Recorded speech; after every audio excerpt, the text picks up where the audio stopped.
الحمد للہ رب العالمین والصلاة والسلام علی رسولہ الکریم رب اشرح لی ویسر لی امری واحلل عقدۃ من لسانی یفقہوا قولی اللہم ارحمنی بالقرآن العظیم واجعلہ لی اماما ونورا وہدی ورحمتا واجعلہ لی حجتا یا رب العالمین آمین۔ مصور اعظم خالق ارض و سما اور جن و بشر و مالک قوت کن فیکون اللہ هو الحی القیوم کی ذات اقدس نے قائد اعظم امام برحق پیکر صبر و رضا ہادی جن و بشر جناب محمد مصطفیٰ صلی اللہ علیہ وسلم کے قلب اطہر پر بصورت قرآن 23 سال تک رموز حق سلطانی کے جو انکشافات کیے ان تک رسائی کے لیے عالمگیر حکم نامے کا پابند ہونا پڑتا ہے۔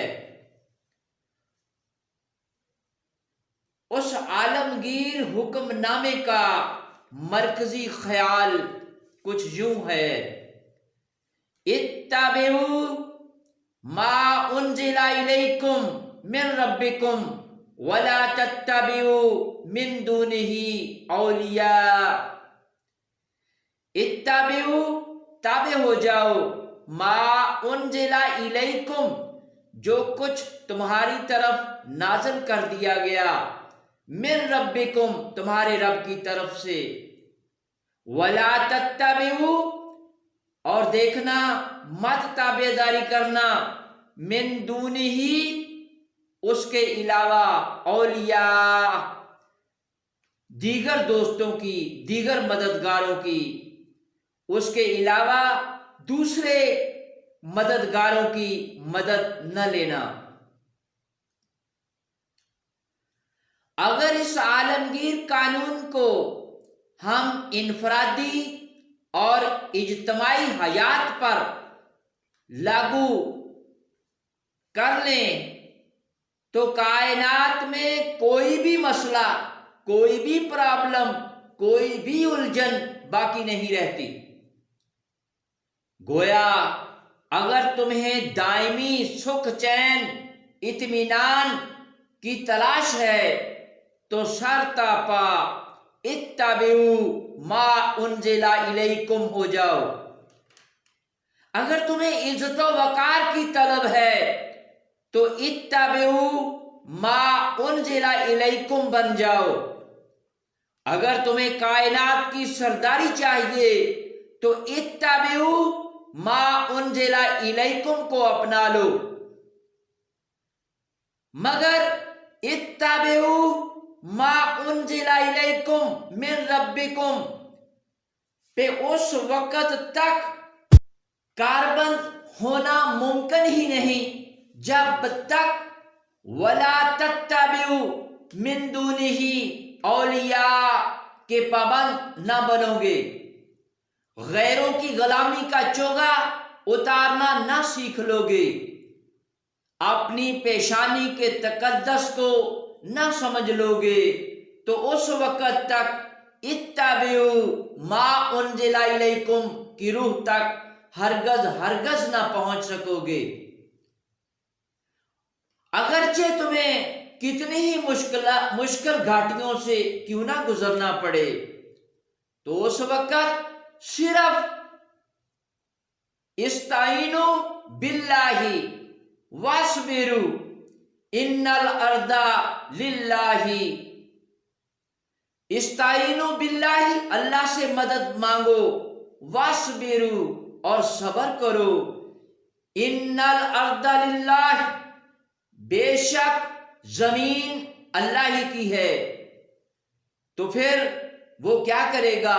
یورثھا من یشاء من عبادہ، وہ وارث بنا دیتا ہے اس کا جسے وہ چاہے اپنے بندوں میں سے۔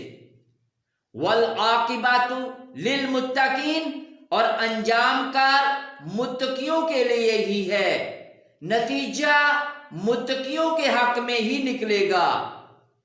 گویا صرف اللہ سے مدد، صبر، حق کی پیروی کرتے ہوئے باطل سے ٹکرانے کا نتیجہ یورثھا من یشاء من عبادہ، وہ تمہیں زمین کی حکومت عطا فرما دے گا۔ چاہتا ہے اگر تو زمانے کا سلطان ہونا، پھر لازم ہے تجھ کو فقط تابع قرآن ہونا، اوروں سے وابستہ امیدیں اپنی توڑ لے کہ کافی ہے تیرے لیے بس بندہ رحماں ہونا۔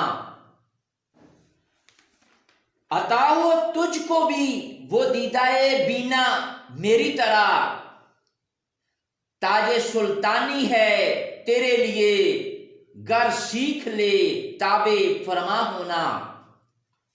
تیرا دور سلطانی بہت قریب ہے محمدی، چشم بینا سے دیکھ اس رب کا مہرباں ہونا۔ اپنے رب کی عطاؤں کے اسرار و رموز کے لیے اس کی یونیورسل بک آف لا یعنی قرآن کو سمجھ کر اپنے سینوں کی بہار بنانا بہت ضروری ہے۔ تو آئیے اس سلسلے کی طرف بڑھتے ہیں۔ اب تک پڑھے گئے اسباق کا اعادہ کر لیتے ہیں۔ حصہ اسم کے متعلق ہم نے جو 4 اہم معلومات جاننے کا سلسلہ شروع کیا تھا، ان میں سے سب سے پہلے ہم نے لیکچر نمبر 2 میں جنس کا احاطہ کیا تھا۔ جنس میں ہم نے پڑھا تھا مذکر اور مؤنث، جنس کو 2 حصوں میں ڈیوائیڈ کیا جاتا ہے، اور مؤنث کے مطالعے کے دوران ہم نے 2 حصوں میں اس کو ڈیوائیڈ کیا تھا، حقیقی مؤنث اور غیر حقیقی مؤنث۔ حقیقی مؤنث میں جانداروں کو، اس کی جنس کو ہم نے پڑھا تھا، اور حقیقی مؤنث میں نر اور مادہ 2 حصوں میں اس کو ڈیوائیڈ کیا جاتا ہے، اور دنیا کی تمام زبانوں میں مؤنث اور مذکر، نر اور مادہ کی صورت میں اس میں کوئی بھی اختلاف نہیں ہے۔ اختلاف کہاں پایا جاتا ہے؟ غیر حقیقی مؤنث میں، یعنی بے جان اشیاء کی مؤنث میں۔ جاندار اشیاء کی مؤنث میں کوئی اختلاف نہیں پایا جاتا، اور بے جان اشیاء کی مؤنث میں یعنی غیر حقیقی جنس کو ہم نے 2 ٹاپک کے تحت ڈسکس کیا تھا، قیاسی اور سمائی۔ قیاسی مؤنث اور غیر سمائی مؤنث۔ قیاسی کے تحت ہم نے 3 نشانیاں کو جانا تھا۔ کون کون سی؟ گول تا، کہ جس کسی بے جان چیز کے اسم میں گول تا آتا ہے وہ مؤنث تصور ہوتی ہے۔ اسی طرح سے الف ممدودہ یعنی آ او آواز رکھنے والے، وہ بھی مؤنث، اور الف مکسورہ جن کے آخر پہ چھوٹی جا آتی ہو، وہ بھی مؤنث ہم نے اسٹڈی کیے تھے۔ تو اس طرح سے ہم نے مؤنث قیاسی جنس کے تحت 3 نشانیوں کو جانا تھا، گولتا، الف ممدودہ اور الف مکسورہ۔ سمائی کے تحت ہم نے ایک معقولہ وہ ڈسکس کیا تھا، قبیلہ قبیلہ، شہر شہر، ملک ملک، ایسی ہوا چلی جس نے جسم کے جوڑا جوڑا اعضاء کو آگ لگا کر رکھ دی۔ تو اس میں یہ مفروضہ قبیلہ قبیلہ، قبیلوں کے نام، شہر شہروں کے نام، ملکوں کے نام، ایسی ہوا چلی ہواؤں کے نام، جسم کے جوڑا جوڑا اعضاء وہ بھی مؤنث ہیں۔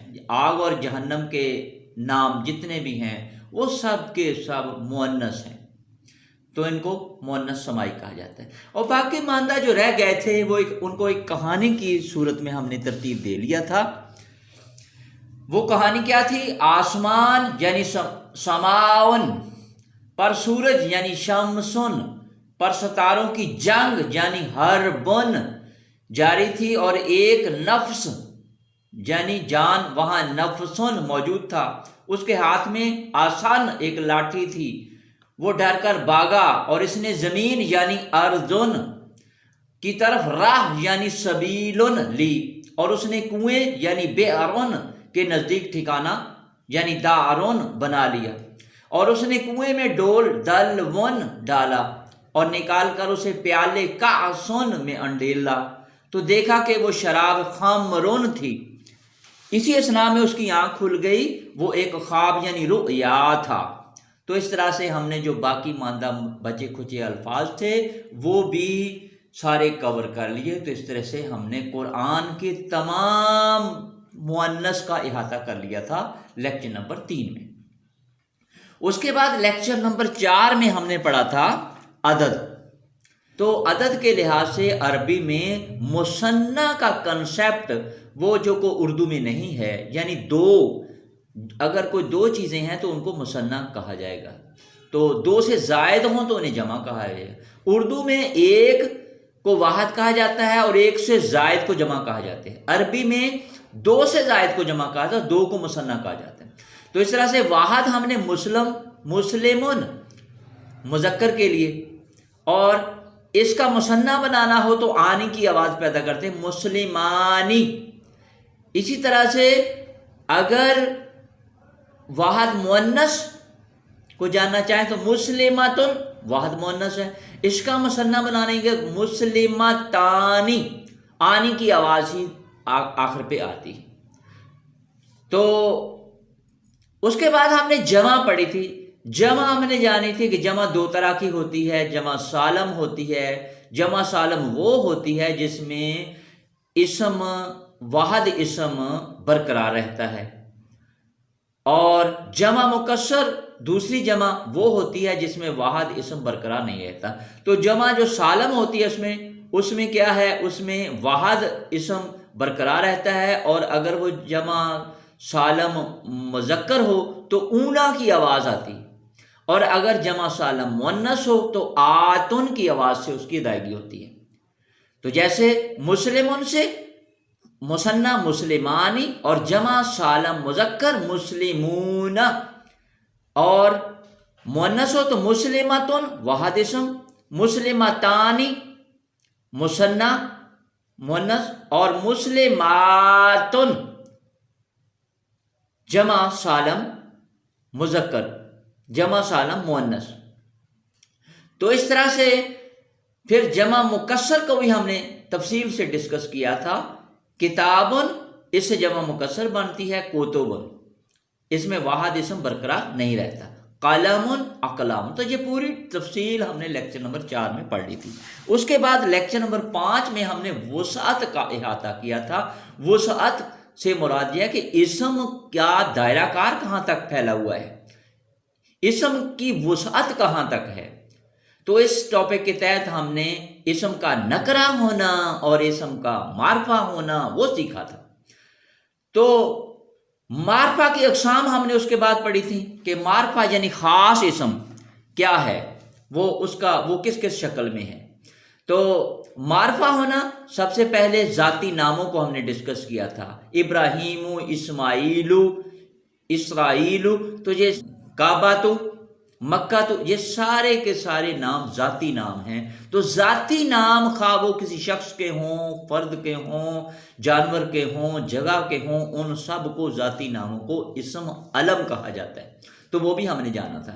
اس کے بعد ان ذاتی ناموں یعنی اسم علم کی جگہ پہ آنے والے کچھ حروف ہیں، وہ ان کو ضمائر کہا تھا، وہ بھی ہم نے پڑھے تھے۔ ہوا، ہما، ہم، ہیا، ہما، ہننا، انت انتما انتم انتی انتما انتنا انا نحنو، وہ ساری اس میں ان کو اس میں ضمائر کہا جاتا ہے۔ اور پھر اشارہ، اگر کسی چیز کی طرف، کسی شخص کی طرف، کسی جگہ کی طرف واضح اشارہ کرنا مقصود ہو تو وہ ہم نے اشارے کے تحت ہم نے پڑھی، اسم اشارہ پڑھا تھا۔ ہاذا ہاذانی ہاولائی، ہاذہی ہاتانی ہاولائی، ذالکا ذانکا اولائکا، تلکا تانکا اولائکا، یہ سارے ہم نے پڑھے تھے۔ اور اس کے بعد اسم موصول بھی ہم نے پڑھا تھا، وہ جو کے معنوں میں، اللذی، اللذی، اللذانی، اللذینا، تو اللہ تی، اللہ تعالی، اللہ تی یا اللہ، اس طرح سے ہم نے اس کو سیکھا تھا۔ تو اس کے بعد ہم نے جانا تھا نکرہ سے معرفہ کیسے بنایا جاتا ہے۔ تو نکرہ سے معرفہ بنانے کے لیے ہم کسی بھی اسم کے ساتھ، کسی نکرہ اسم کے ساتھ شروع میں الف لام لگا دیں گے تو وہ معرفہ بن جاتا ہے، اور اس کو ہم نے کہا تھا معرف باللام۔ اور اگر کسی عام اسم یعنی نکرہ اسم کو آواز دی جائے، بلایا جائے، پکارا جائے، ندا دی جائے تو وہ بھی خاص بن جاتا ہے، اسے ہم نے کہا تھا منادا۔ اور اگر کسی عام اسم کی خاص اسم کے ساتھ نسبت پیدا کر دی جائے تو وہ بھی خاص بن جاتا ہے، اسے ہم نے کہا تھا مضاف الی المعرفہ۔ یہ سب ہم پڑھ چکے ہیں۔ تو اس طرح سے ہم نے وسعت کو ہم نے کور کیا تھا کہ عام اسم کا دائرہ کار کیونکہ بہت زیادہ وسیع ہوتا ہے، وہ اس کو ڈھونڈنا مشکل ہوتا ہے، تو اس لیے اس کو اسم نکرہ میں رکھا۔ عام اسم یعنی نکرہ کی وسعت لامحدود ہوتی ہے، اور معرفہ وہ خاص ہو جاتا ہے، اس کو ڈھونڈنا آسان ہو جاتا ہے، اس لیے اس کی جو وسعت ہے وہ محدود ہو کر رہ جاتی ہے۔ آج ہم آگے بڑھتے ہیں لیکچر نمبر 6 کی طرف۔ لیکچر نمبر 6 اسم کے متعلق آخری اہم معلومات، یعنی معلومات نمبر 4، وہ کیا ہے؟ اعراب۔ اعراب کا لفظی معنی عربی بنانا ہے، عربی بنانا، لفظی معنی عربی بنانا۔ اعراب کیا ہے یہ جاننا ضروری ہے۔ اعراب عربی زبان میں ایک لفظ اپنی کئی شکلیں بدلتا ہے لیکن اپنا معنی نہیں بدلتا۔ پھر دہرا دوں کہ عربی زبان میں ایک لفظ کو آپ کئی شکلوں میں دیکھیں گے لیکن اس کا معنی نہیں بدلتا ہوگا، معنی وہی رہے گا، تو اس کو اعراب کہیں۔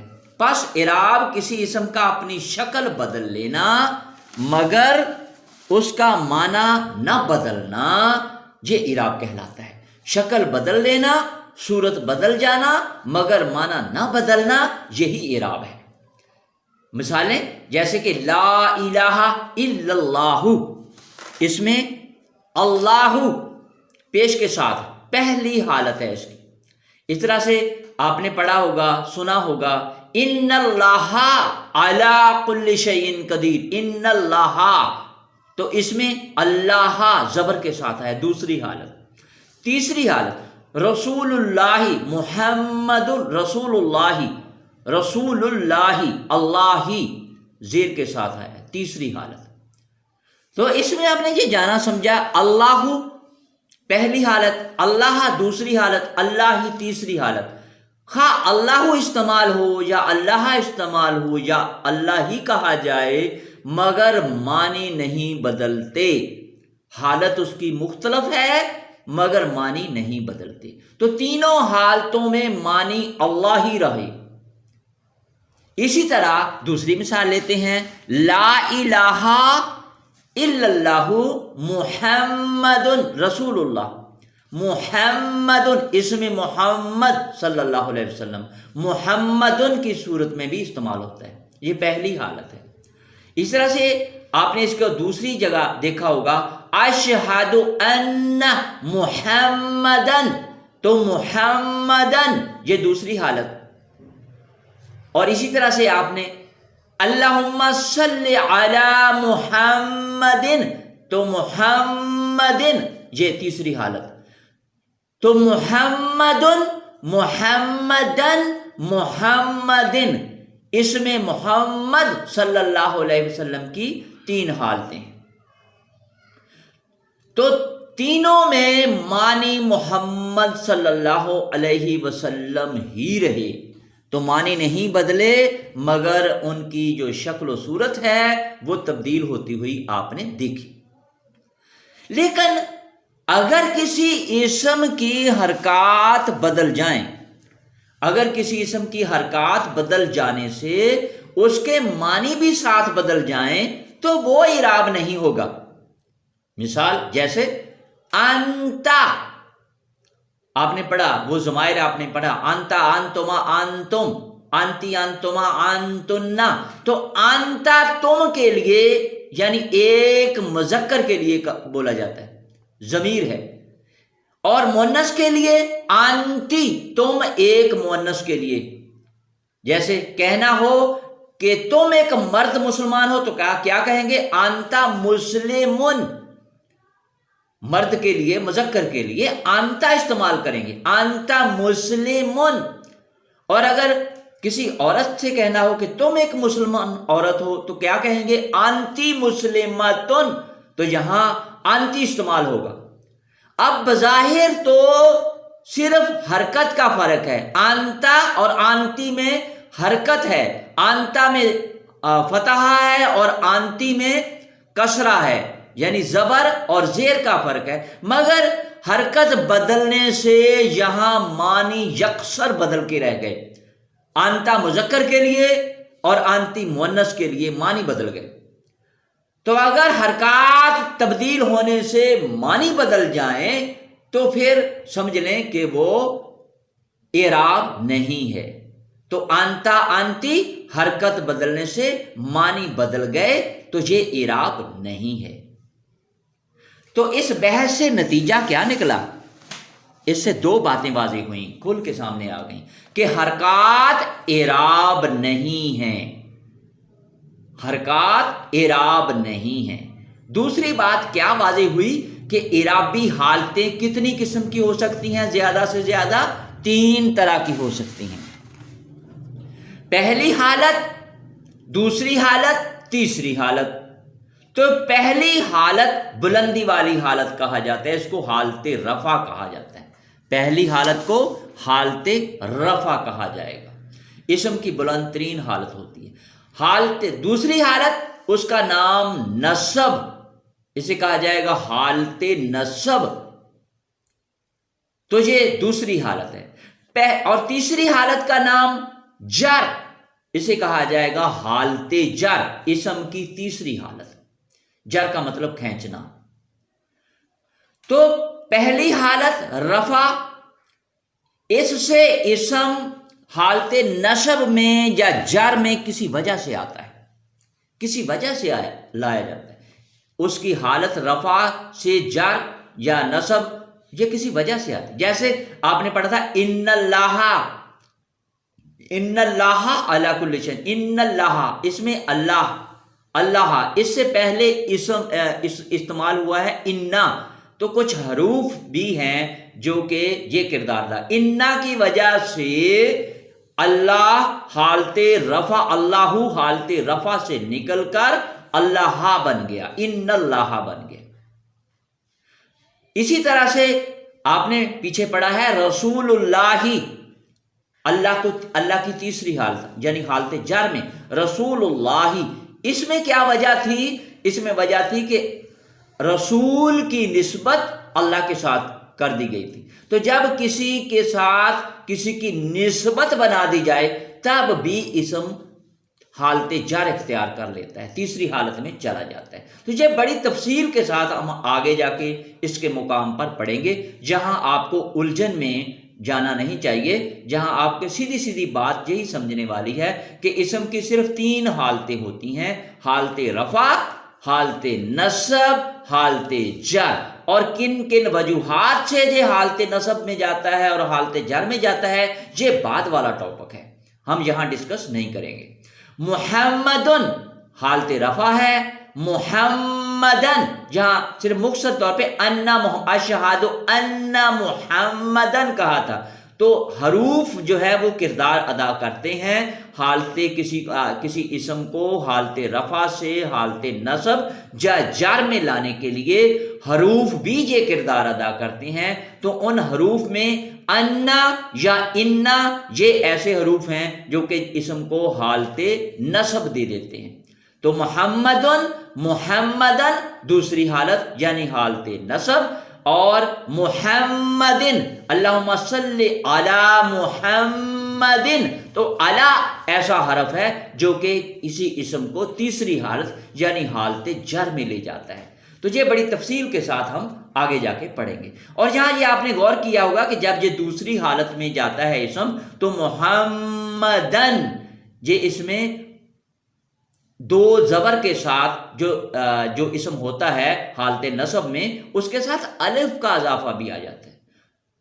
اسی طرح سے رسولن حالت رفع میں یعنی پہلی حالت میں، رسولن دوسری حالت میں، اس میں بھی آپ نے یہ دیکھا کہ رسولن دو زبر کے ساتھ الف کا اضافہ خود بخود ہو گیا۔ اسی طرح سے رسولن جہاں حالت جر میں ڈبل زیر کا اضافہ ہے اور الف کا اضافہ جو ہوا تھا حالت نصب میں وہ ختم ہو گیا۔ تو حالت نصب میں اسم محمدن اور رسولن کے آخر میں الف کا اضافہ ہے۔ یہ عربی زبان میں لکھنے کا ایک انداز ہے جو ہمیں کہیں کہیں اردو میں بھی نظر آتا ہے۔ جیسے ہم اردو میں لکھتے ہیں تقریباً، اندازاً اور مثلاً، تو ان کے ساتھ بھی جب ڈبل زبر آتی ہے تو الف کا اضافہ آپ کو دیکھنے میں نظر آتا ہے۔ لیکن اردو میں کوئی بھی ایسی مثال نہیں ہے کہ جس میں کسی لفظ کی حرکت تو تبدیل ہو رہی ہو مگر اس لفظ کے معنی نہ بدلے۔ گویا اعرابی تبدیلی صرف عربی میں ہی ہوتی ہے۔ اسی طرح اگر کسی اسم کا کوئی حرف بدل جائے لیکن اس کے معنی نہ بدلیں تو اسے بھی عربی گرامر میں اعراب یا اعرابی تبدیلی کہتے ہیں۔ جیسے اردو میں لڑکا آیا اور لڑکے نے قرآن پڑھا، دونوں جملوں میں لڑکا اور لڑکے سے مراد ایک ہی لڑکا ہے، صرف اسم کی حالت بدل گئی، لڑکا لڑکے۔ گویا لفظ میں حرف الف سے یا میں تبدیل ہو گیا، یعنی لڑکا اس کے ساتھ الف، اور وہی اسی الف کو ہٹا کے آپ یا بڑی یا دے دیں تو لڑکے بن گیا مگر معنی وہی رہے، اور اس سے مراد وہی ایک لڑکا ہے۔ گویا لفظ میں حرف الف سے بڑی یا تبدیل ہوئی مگر معنی نہیں بدلے۔ ایسی ہی کچھ صورتحال عربی میں بھی آپ کو دکھائی دیتی ہے۔ لہذا اعراب یا اعرابی تبدیلی دو طرح کی ہو سکتی ہے۔ اگر کسی لفظ کے معنی نہ بدلے مگر حرکت بدل جائے، حرکت کیسے بدلے گی؟ اگر پیش ہے تو وہ زبر میں چلی جائے گی یا زیر بن جائے گی، حالت نصب میں زبر اختیار کر لے گی اور حالت جر میں وہ زیر اختیار کر لے گی۔ اس طرح سے اگر ڈبل پیش ہے تو حالت نصب میں جا کر وہ ڈبل زبر بن سکتی ہے اور ڈبل حالت جر میں جائے گی تو ڈبل زیر بن جائے گی۔ تو معنی نہ بدلیں، حرکت بدل جائے یا کوئی حرف بدل جائے۔ حرف کیسے بدلے گا؟ ہمیشہ الف اور واو ہی یا میں تبدیل ہوتے ہیں۔ تو اگر الف اور واو کسی لفظ میں یا میں تبدیل ہوتا ہوا نظر آ جائے اور اس کے معنی نہ بدلیں تو وہ اعراب ہوگا۔ جس اسم کی صرف حرکت بدل جائے اور معنی نہ بدلیں تو اس کو کہیں گے اعراب بالحرکت، اعراب بالحرکت۔ اس میں حالت رفع میں پیش ہو سکتی ہے جو کہ حالت نصب میں جا کے زبر اختیار ہو جائے گی، اور حالت جر میں وہ زیر بھی ہو سکتی ہے، زیر کی صورت میں بھی اس کو شو کیا جا سکتا ہے۔ تو ڈبل پیش اگر ہوں تو حالت نصب میں ڈبل زبر ہوگی، اور حالت جر میں وہ ڈبل زیر اختیار کر لے گی۔ اس طرح سے اعراب بالحرف میں اس میں حالت رفع میں الف ہوگا، الف یا ساکن میں بدل جائے گی، اور واؤ ہوگا تو واؤ ساکن یا ساکن میں بدل جائے گی۔ جب واؤ ساکن یا ساکن میں بدلے گی تو اس سے پیچھے لازمی طور پہ کسی حرف پہ وہ زیر آئے گی، یعنی واؤ کو یا میں بدلتے وقت پچھلے حرف پہ زیر آ جائے گی حالت نصب اور جر میں جاتے ہوئے، یہ خیال رکھنا۔ اب اس کی مثالیں دیکھیں گے تو بہت بات واضح ہو جائے گی۔ اعراب بالحرکت پہلے لیتے ہیں۔ اعراب بالحرکت جیسے اردو میں مسلم کہا جاتا ہے تو مسلم عربی میں مسلمن، مسلمن، اور رفع مسلمن، حالت نصب دوسری حالت مسلمن، حالت جر مسلمن۔ اس طرح سے اگر اس کو معرفہ بنایا جائے الف لام لگا کے تو المسلم معرفہ اسم ہو گیا، تو یہاں المسلم حالت رفع، المسلمہ حالت نصب، المسلمی حالت جر۔ آپ نے دیکھا کہ جہاں مسلمن تنوین تھی، مسلمان، تو جہاں ڈبل زبر جو تھی وہ اس کے بعد الف کا اضافہ ہو گیا تھا حالت نصب میں، مگر یہاں ایسا نہیں ہوا۔ المسلم یہ معرفہ ہے تو المسلمہ یہاں الف کا اضافہ نہیں ہے، تو گویا کہ جو الف کا اضافہ ہے وہ عموماً ڈبل زبر کے بعد ہی ہوتا ہے۔ جب وہ ڈبل پیش والا اسم ڈبل زبر اس پہ حالت نصب میں جاتا ہے تو اکثر وہ الف تبھی اس کا اضافہ ہوتا ہے، اور اگر ڈبل پیش نہ ہو، سنگل پیش ہو، تو پھر الف کا اضافہ حالت نصب میں جا کر نہیں ہوتا۔ جیسے المسلم، المسلمہ، المسلمی، تو یہاں حالت نصب میں الف کا اضافہ نہیں ہوا۔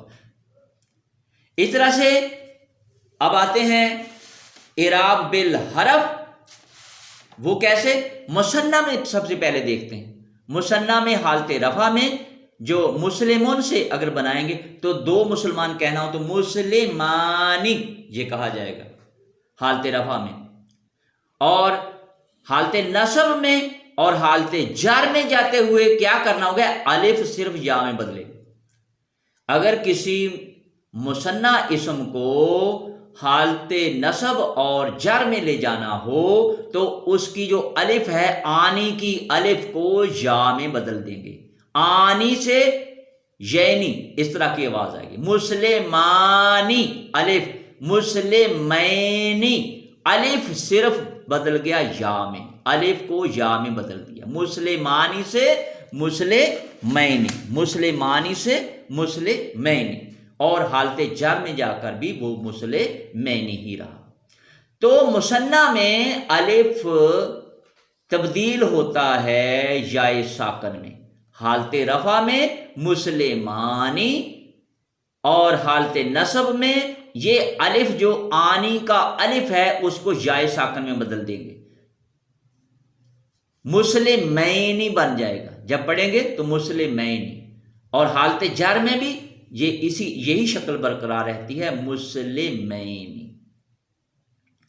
اور اس کو بھی اگر الف لام لگا کے معرفہ بنایا جائے تو کوئی تبدیلی واقع نہیں ہوتی۔ المسلمانی، المسلمینی۔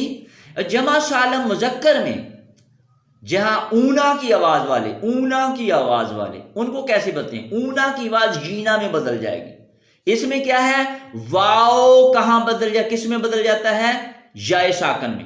یہاں مثنیٰ میں کیا تھا؟ الف یا ساکن میں بدلا تھا، اور جمع سالم مذکر میں واؤ ساکن یعنی مونا، مونا کا اونا کی آواز اینا میں بدل جائے گی، مونا کا واؤ ساکن یا ساکن میں بدل جاتا ہے۔ جیسے مسلمونا، تو واؤ کو یا میں تبدیل کر دیا، کریں ذرا، مسلمو اور واؤ کو یا میں تبدیل کر دیا اور نون زبر، تو اب پڑھنا مشکل ہو گیا۔ کیونکہ اس سے کیوں پڑھنا مشکل ہو گیا کہ یا سے پہلے میم پہ پیش ہے، مسلمونا، تو میم پہ پیش کی وجہ سے یہ واو کو تو ہم نے یا میں بدل دیا، لیکن اس کو پڑھنا مشکل ہو گیا، مسلموین نہیں پڑھا جا رہا۔ تو اس کو پڑھنے میں جو آسانی ہے وہ اسی طرح سے ہو سکتی ہے کہ یا کے ساتھ تبدیل کرنے کے ساتھ ساتھ یا سے پہلے حرف پہ جو پیش تھی اس کو بھی زیر میں تبدیل کر دیا جائے، اور ہمیشہ جب بھی یا آئے گی اس کے پیچھے جو حرکت اگر تبدیل کرنی ہے تو وہ ہمیشہ زیر والی حرکت ہی اس کو دیں گے۔ مسلمون یہ پڑھنا مشکل ہے تو مسلمینا کہا جائے گا تو آسانی سے پڑھا جائے گا، تو یہ حالت نصب ہوگی۔ اسی طرح حالت نصب جر میں بھی مسلمینا، تو مسلمون، مسلمینا، مسلمینا، تو اس طرح سے جمع سالم مذکر میں واو کو یا میں تبدیل کرتے ہوئے واو سے پچھلے اسم پہ جو پیش آ رہی ہے وہ بھی تبدیل کرنا ہوگی، اس کو بھی زیر میں بدلنا ہوگا، تو بن جائے گا مسلمونا سے مسلمینا، مسلمینا، جینا کی آواز۔ اس طرح سے المسلمون، مسلمون وہی کوئی تبدیلی نہیں، المسلمین، المسلمین اسی طرح سے ہوگا۔